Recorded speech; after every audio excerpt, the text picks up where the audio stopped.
Oh yeah, I was kind of interested in the topic of guns. Yeah. Do you own a gun?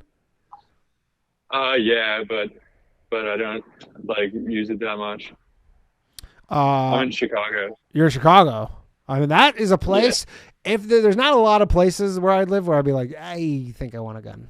There was a guy who called in actually, maybe like the second or third episode, and he just moved to like a Chicago, and it's like fairly dangerous, and his wife won't let him have a gun. And he's like, I really want to get a gun. He's like, but I can't talk her into having a Oh gun. And yeah, he's I and he's like, remember he's like, that. but I think I kind of need one. And he was like trying to like hide it and Well, like he get it didn't know without what to telling. do. Yeah, he like didn't know what to do, and he's like, I don't want to hide it or whatever. But so you live in Chicago, you own what, a handgun?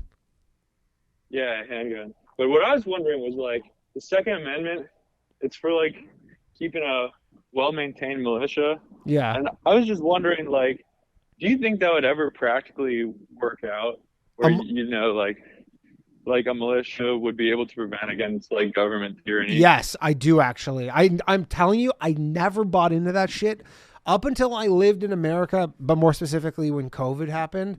I was like, that's fucking nonsense, right? But there's 300 and what do we have? 340 million people in this country and more guns than that. Like I think there's even more than 340 million guns. I do think that if you got to some scenario where the government was, I'm not saying we're anywhere near that point, but where the government was so overreaching where it was like, we're like, oh, this is like we've become this dictatorship. Like where a president was like, yeah, we're not doing elections anymore. Like elections are done. I'm the fucking leader now, and whatever, some sort of crazy thing.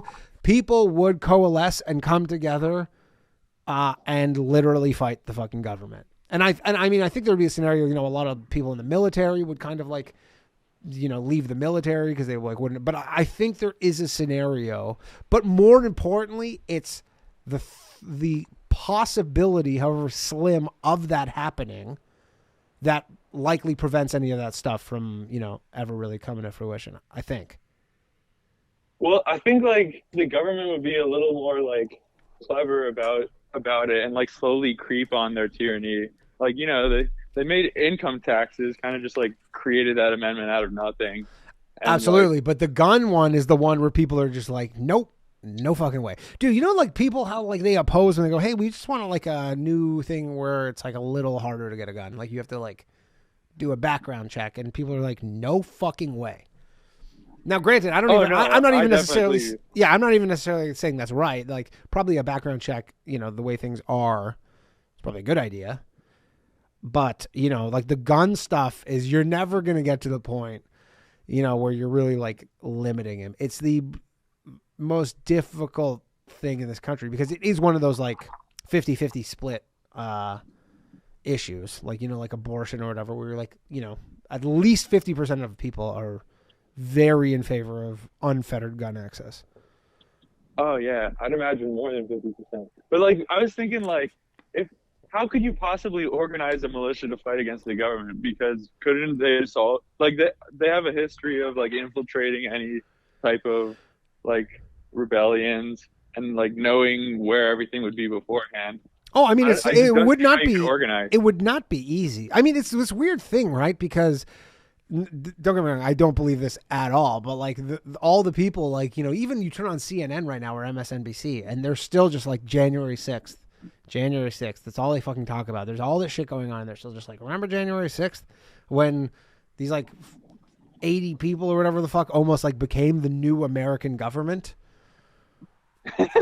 Dude, it's crazy that they're still talking about it. They're just like January 6th. Remember January 6th? Still like in the news, and there are. I don't think that there was ever even a like a 1 millionth of a percent chance of that happening. But I do think that people can organize. I do think that if shit got really really bad and it was like truly necessary to save the country, I guess, I don't know, people would figure it out. Yeah. Yeah, maybe with like encryption or something, but then you can still kind of get in. But like, I do know that during coronavirus, a lot of like Asians were being beat on the street, and then what happened was they all started these Telegram group chats where they just bought a lot of guns and learned how to train with guns. Yeah. So like, So maybe if community that's like passionate enough, I don't know. I mean, absolutely. I mean, dude, it's like, yeah, it's certainly doable. Like, it's almost like you need the kind of like underlying need for it, and if that is pressing enough and important enough, that yeah, I think you can figure out a way to get people kind of like start organizing, and then But we're talking about a scenario where I guess the military is showing up and trying to take your guns, and like Yeah, we're talking about a pretty backward scenario. But I just think that the possibility of that allows it so that they can never do that shit. yeah. Plus, Uh, I feel like guerrilla people have the have like historically been winning a lot of the wars. I mean, they definitely do, like in not like overseas, yeah, in countries, absolutely. I mean, it seems like in Ukraine, there's just like a bunch of fucking people who are just fighting that shit. I mean, sometimes it's just a matter of bodies, like as mighty as the U.S. military is. I don't know how many people they actually have in the U.S. military. I imagine it's a couple million.